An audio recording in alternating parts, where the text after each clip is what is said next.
What happened when an undercover bookstore owner caught his staff mocking a deaf girl and exposed them all on hidden camera? You're about to find out. Welcome, wise hearts and thoughtful minds. You have incredible taste for choosing stories that matter. Today's tale isn't just about books and coffee. It's about kindness, cruelty, and one man's quiet mission to rebuild a broken culture. Stay with us, because what begins with a folded napkin ends with a legacy that will move you to tears and maybe change how you see the world. Let's step inside Whitaker's Books and Brews, where everything is about to be revealed. Rain tapped steadily against the curved windows of Whitaker's Books and Brews, blurring the warm light inside into a watercolor haze. From across the narrow cobblestone street, Graham Whitaker stood watching, his breath fogging the windshield of the old pickup he'd borrowed from his cousin. The sight should have comforted him. This place, his place, had once been a haven. The scent of old paper and roasted beans, the soft hum of pages turning, and the quiet dignity of a community built on kindness.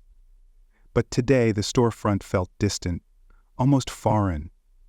It had been nearly a year since Graham had set foot inside the shop he founded nearly 2 decades earlier, a dream born from equal parts love of literature and a promise to his daughter, Eliza. He'd spent the past 12 months launching reading clinics across rural Appalachia, his way of paying forward the miracle that books and education had once brought into Eliza's life when no school would properly accommodate her hearing loss. But now he was home, and something was wrong. The warning signs had started small, a few tepid online reviews, a longtime customer quietly pulling her book club out of the store's event space. But then came the email. An anonymous parent wrote to say her deaf daughter had been treated cruelly during a visit. No names, just a simple line. "We thought your bookstore would be different." That sentence haunted him. Graham hadn't told Eliza the full reason he was cutting his sabbatical short, just that he missed his staff. The truth felt heavier. Margot Lane, his lifelong friend and director of operations, had noticed it too. "We've lost the thread," she'd said simply on a call from her office, "and you'll have to be the one to stitch it back together." Graham had built Whitaker's on the belief that every person who walked through the door, whether child, elder, or somewhere in between, deserved to be seen, heard, and treated with care. But something had corroded in his absence. Not theft or finances, something worse. Culture. The kind that turned compassion into inconvenience and laughter into cruelty. That's why the cameras had gone up last week, disguised inside hollowed-out encyclopedia volumes and behind the spines of forgotten classics. Only Margot knew. And that's why Graham now wore denim overalls, thick glasses, and a knit beanie pulled low. The sign on the corkboard inside the break room would introduce him tomorrow as Joe, the new janitor brought in to help during the holidays.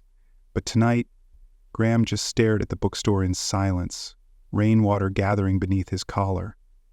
He felt a tightness in his chest, not fear exactly, but mourning, the kind a father feels when he realizes something he loved may have been mistreated while he looked away. Tomorrow, he'd find out just how far it had fallen. That night, Graham Whitaker sat alone in his rented attic apartment above the hardware store, nursing a chipped mug of tea and staring at a worn photograph on the table. It was Eliza's 8th birthday, her eyes wide with joy, clutching the first edition of Anne of Green Gables he'd given her, the one with the creased spine and hand-drawn annotations. He'd found it at a flea market, told her it was a story about a girl who didn't quite fit into the world but made it bend around her anyway. Eliza had hugged that book for days. But the smile in the photo only told part of the story. Graham still remembered the morning 2 weeks later when she came home in tears. Her classmates had mimicked her voice, slurred, hesitant, and strained from years of speech therapy. One had recorded it. Another had played it back. That was the first time Graham had seen his daughter go silent, not from hearing loss, but from shame. She stopped speaking for nearly 6 months after that. Only sighing, the house, once filled with bedtime stories and impromptu poems, went quiet. He never forgave himself for not protecting her better. That memory is what drove him to build Whitaker's Books and Brews in the first place, not as a business, but a promise, a space where no one would be mocked for being different. a place where a child like Eliza could walk in and be treated with the same reverence as a professor or a publisher. That's why every shelf had Braille labels underneath the print, why the children's section had beanbags loaded the ground and ASL story hours every Saturday. That's why the cafe staff were trained to speak slowly and clearly, to recognize discomfort before it hardened into exclusion. It wasn't just a bookstore. It was a quiet rebellion against a world that too often overlooked the quiet ones. But now, something had gone wrong. He could feel it in the dismissive body language of the staff, the dullness in their greetings, the way the younger barista had scrawled her phone without glancing at the elderly couple waiting to pay. Graham didn't need metrics to know what had happened. The values had eroded. His mission had been forgotten in his absence. What frightened him more was, why? Was it bad hires, failure in leadership, or worse? Had some of his team always held this disregard beneath the surface, simply waiting for him to be gone? He glanced at the duffel bag by the door. Inside were the overalls, work gloves, and a staff badge with the name Joe printed in bold.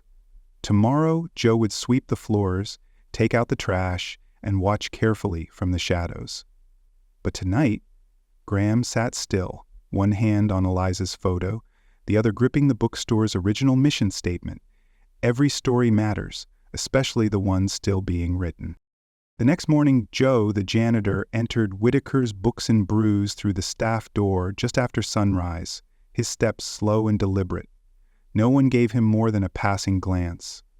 Brooke, the floor manager, looked up briefly from the espresso machine, offered a tight nod, and went back to adjusting the playlist.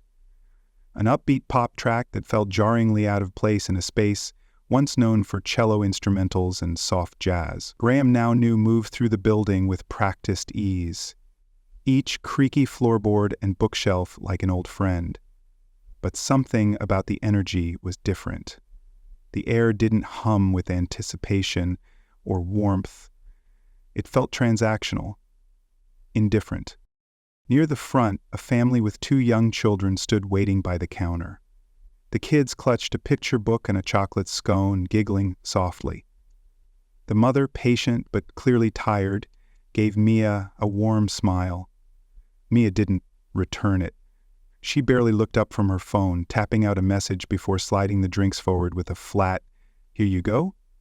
No eye contact, no kindness, no welcome to Whitaker's, just a muffled playlist, and the squeak of sneakers on the tile floor.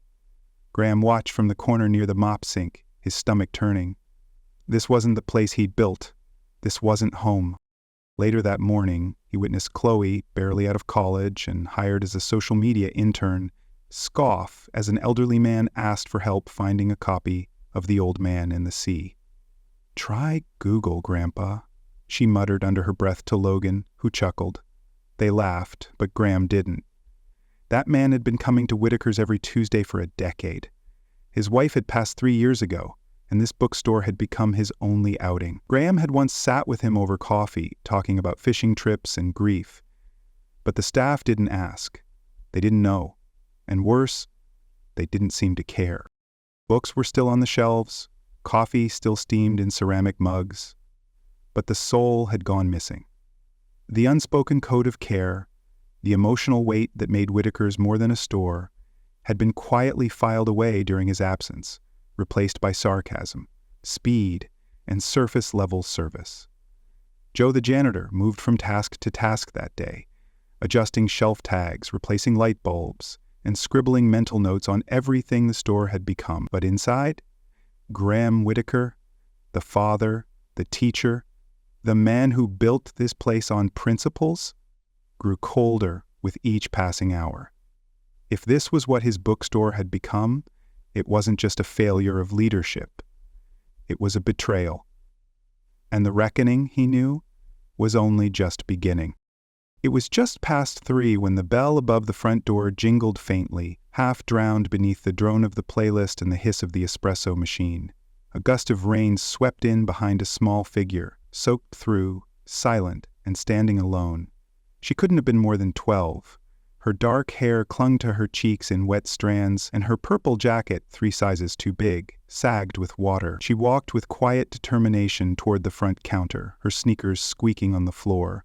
From his place behind a cart of used classics, Graham, still in his janitor disguise, paused mid-sweep and watched. The girl reached the counter and placed something carefully in front of Mia, a soggy, folded napkin. Mia, eyes still locked on her phone, sighed and picked it up with 2 fingers, as if it were a discarded receipt. Then she read it. A flicker of something, confusion? Annoyance? Passed across her face. She looked down at the girl, then around at her co-workers. Graham quietly edged closer, pretending to fix a loose floor tile near the cafe counter. He caught the note's message. "Hi, I can't hear well. I'd like a hot chocolate, please, thank you." It was simple, direct, unapologetically human. Mia exaggerated her mouth as she spoke, slowly and loudly, as if the girl were both deaf and simple-minded. "Hoot! Chocolate with cream!" Then she rolled her eyes and turned to make the drink. Behind her, Logan mimed confusion and pretended to wave his hands in the air like a parody of sign language. Chloe snorted behind her laptop. "This one's a regular," she whispered, smirking. "Always bring a napkin, like it's 1950 or something." The girl, Nora, though no one bothered to ask, stood patiently, hands clasped in front of her. She didn't react. Whether she heard the comments or chose to ignore them, Graham couldn't tell. When her drink was finally placed on the counter, she counted out the exact change from a small zippered pouch and offered a soft smile before turning to find a seat. Not a single thank you was returned. She settled into the corner window nook, the same one where Eliza had once spent entire afternoons with her books. She sipped slowly, watching raindrops race each other down the glass, her small frame dwarfed by the wing-back chair. Graham stood frozen near the broom closet, heart pounding. The echo of past wounds filled the room. This girl, with her handwritten note and quiet strength, was a mirror of the child he'd once carried home in tears. And his staff had made her into a punchline. That was the moment Graham stopped observing. From then on, he was documenting. The store was nearly empty when Nora left, her chair carefully pushed in, her cup placed neatly on the tray return, and a tiny napkin folded once more and tucked into her coat pocket. She gave a small wave at the counter which went unnoticed, then slipped back into the rain. Graham watched her disappear into the gray mist, the door's chime fading behind her. His fists clenched around the broom handle until his knuckles whitened. He thought the worst was over, but then came the break room. He slipped in through the back storage hallway, silently easing the cracked door, just enough to hear and see. Inside, the 4 staff members had gathered around the table, snacks in hand, laughter already bubbling. Chloe held her phone up like a prize. "You guys, I got the whole thing.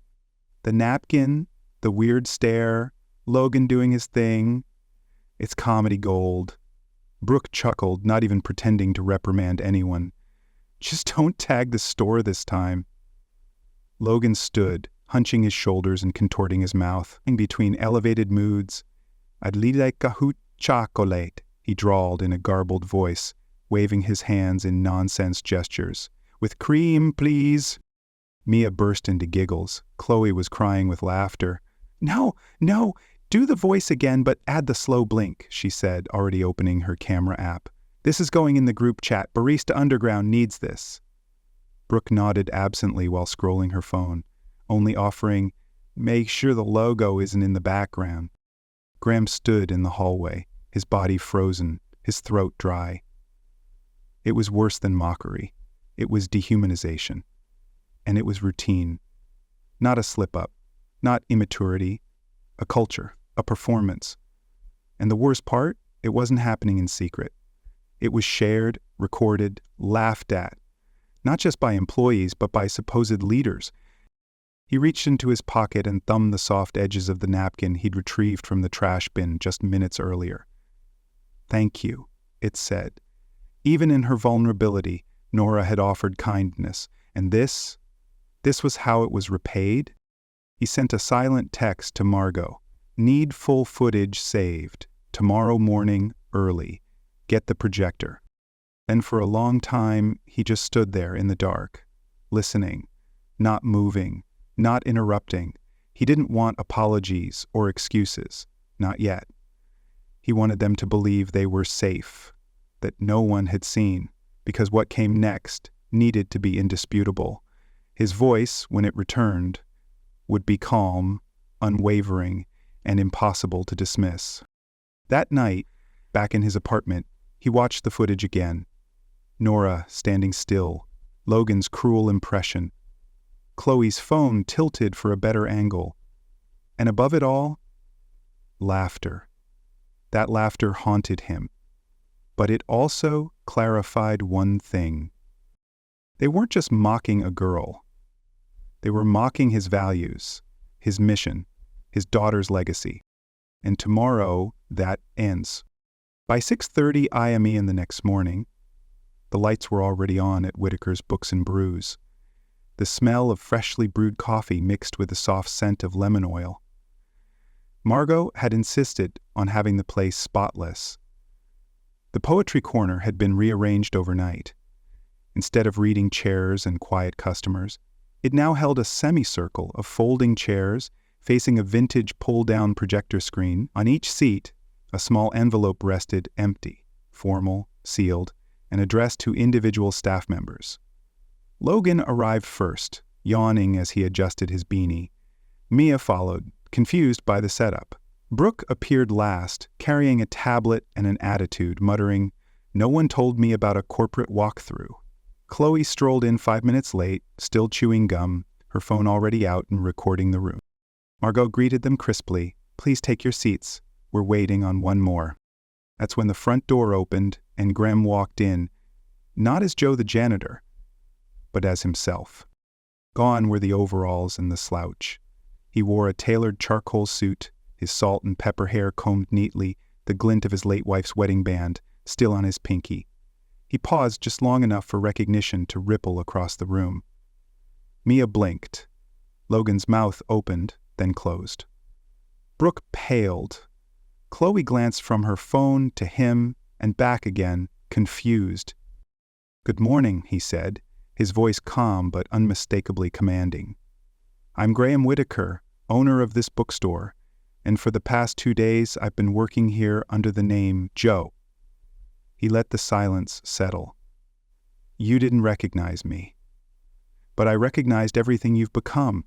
He turned to the projector and clicked a button on a remote. The screen lit up. Grainy footage appeared. Silent at first. Nora entering, her soaked coat, the napkin, the order, her careful smile. The scene played without commentary.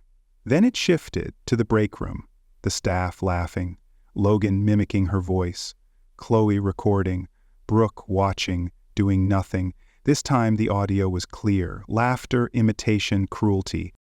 Graham watched their faces. No one was laughing now. When the video ended, the room was silent except for the low whir of the projector fan. Graham stepped forward, the same napkin in hand, now flattened and protected in a clear sleeve.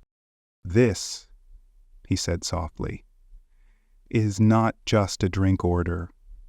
This is a child's courage. And what you did, what you laughed at, was the very thing this place was founded to protect." He let the words sink in. "My daughter Eliza once wrote a napkin just like this after classmates laughed at her voice. That's why I built this store." "That's what you mocked." Brooke looked down. Mia wiped her eyes. Logan sat stiffly. Chloe stared, for once without her phone. The reckoning had begun, and Graham wasn't done yet. Graham let the silence hang like a verdict. No one dared speak. The projector screen remained frozen on an image of Logan mid-mockery, his face twisted in imitation. Graham stepped forward, the plastic-sleeved napkin still in hand. "You didn't just laugh at a child," he said, his voice low and unwavering. "You laughed at the very foundation this store was built upon. You turned someone's courage into a spectacle, and you recorded it for entertainment." He looked at each of them in turn. "That isn't just unprofessional, It's inhumane." He handed Margot a signal with a glance. She stepped forward and distributed the sealed envelopes. "These are your termination letters," Graham said.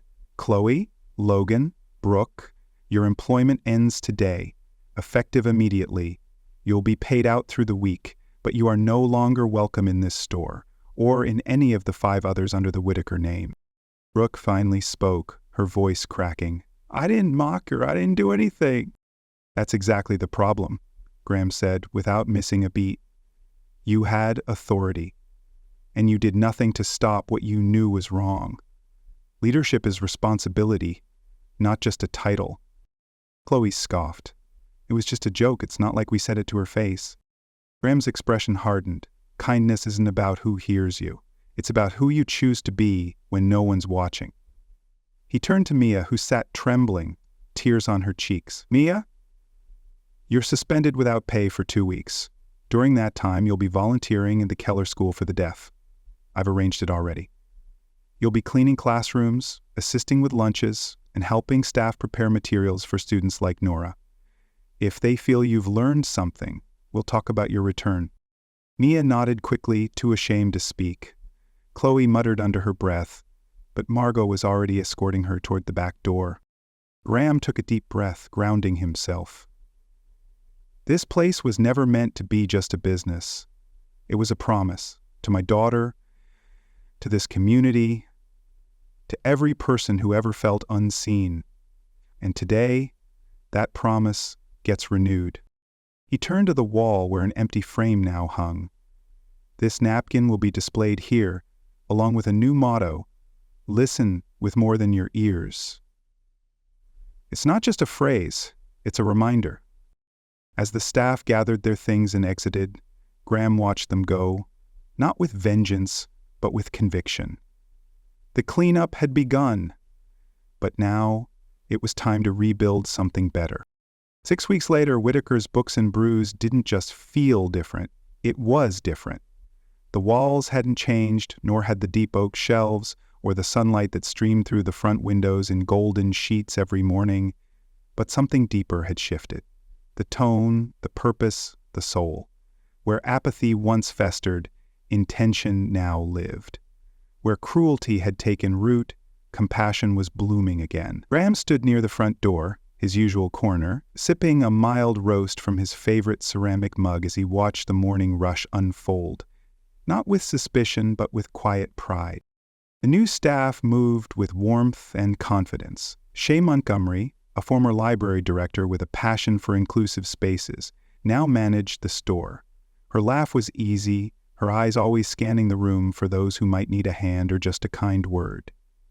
Behind the counter, employees wore name tags that listed not just their names, but a sign language phrase they'd learned that week.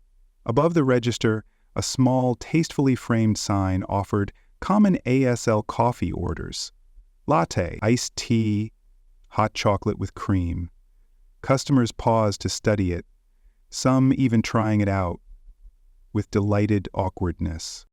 Near the children's nook, a new installation had been mounted: Nora's napkin, preserved beneath museum-grade glass, next to a plaque that read, "Listen with more than your ears." Below it, a short paragraph explained its origin and impact. It had quickly become a favorite spot. People paused there, not just to look, but to reflect. That morning, Nora returned with her mother, Dr. Ann Keller. As they stepped inside, the staff greeted her by name, and Mia, now back from her suspension, signed "Welcome back" with care. Nora smiled shyly but confidently, a far cry from the quiet girl who once braved the rain with only a folded napkin and her courage. Shay handed her a warm cocoa, and Graham stepped forward. "I believe we have something for you," he said, handing Nora a small gift-wrapped package. Inside was a first-edition copy of Matilda, embossed with her name in gold foil. Her eyes widened. "And a letter," he added. Nora opened it carefully. It was from Eliza. In clear, looping handwriting, it read, "Dear Nora, you reminded everyone that bravery isn't loud. It's quiet and kind, and stands tall even when others laugh. Thank you for showing the world how to listen. I hope we can meet soon." As Nora hugged the book to her chest, Graham felt something settle in him. An ache released. A promise fulfilled. The bookstore had always been his proudest creation, but now it was something more, a living legacy, shaped not just by him or Eliza, but by a brave little girl with a napkin and a voice the world almost ignored. And from now on, no one would go unheard within those walls. The story of Whitaker's Books and Brews reminds us that true character is revealed not in grand gestures, but in how we treat those who are vulnerable, different, or quiet. When Graham Whitaker returned to his beloved bookstore, he didn't just find operational failure. He uncovered a cultural rot that had replaced kindness with mockery. The most powerful lesson came not from corporate policy, but from a folded napkin and a young girl's silent bravery. This story teaches us that empathy must be lived, not laminated, and that silence in the face of cruelty is complicity. It's not enough to claim values. We must protect them, especially when no one is watching. Through Graham's undercover journey, we see that rebuilding dignity begins with holding people accountable, but it endures through community, education, and a return to purpose. Most of all, it reminds us that even the smallest act, a note from a child, a thoughtful sign at the counter, a second chance for a repentant employee, can shift an entire culture. In a world that often rushes past what's quiet, this story insists, listen with more than your ears, because sometimes the softest voices carry the deepest truths.